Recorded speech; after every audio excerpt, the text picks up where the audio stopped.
Joining us now to look ahead to that game is Donal Lenihan. Morning, Donal. Hi, Des. Donal, a lot's being made about the subs benches. Explain why this is such a talking point now.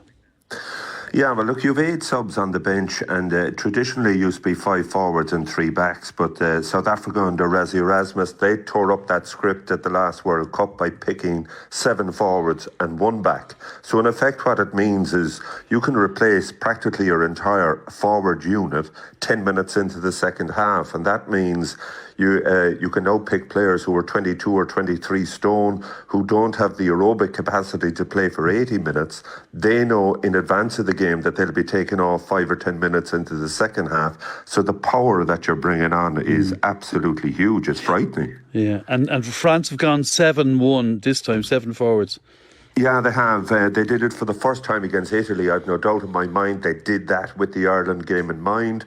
The fact that they were able to bring on so much power meant they ended up scoring 11 tries. So they've a massive points differential over Ireland going into this game, which means that if they manage to beat Ireland, to be very difficult for us to surpass that points difference and win the championship. But there's inherent danger with it. As you go back to the Ireland game against Scotland in Murrayfield, Scotland lost 2 backs in Finn Russell and Darcy Graham in one incident alone. And so, I mean, if France get 1 injury, in effect what they're doing, their 1 back on the bench is Maxime Lucu, who's a scrum half. So then you're having to move Antoine Dupont, who's the best scrum half, the best rugby player in the world, and you're taking him out of position. So there are risks involved in it. So it'll be interesting to see how it develops. It sure will. It's a big test for Sam Prendergast.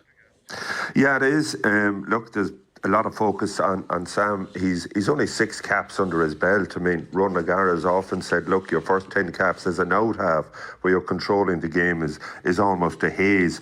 Defensively, he came under pressure against Wales, but people don't remember that for 20 minutes of that game, Ireland had only 6 backs against 7 Welsh, so there was huge space to cover. That said, I've no doubt that France will target Prendergast defensively, but he's an amazing player. His decision making under pressure, his ability to make the right pass at the right time for such a young player is astonishing. But it's his kicking game days, and Ireland have picked they're kicking a lot more than they used to. The aerial battle is going to be huge.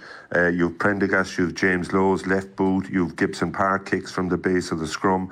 So that kicking game is going to be massive, and I've no doubt Prendergast will play a role in that as well. Okay, well, are you going for an Ireland win? Very difficult to call. The bookies have France as favourites, and I can see why. But listen, home advantage. We've beaten France in the last 2 years.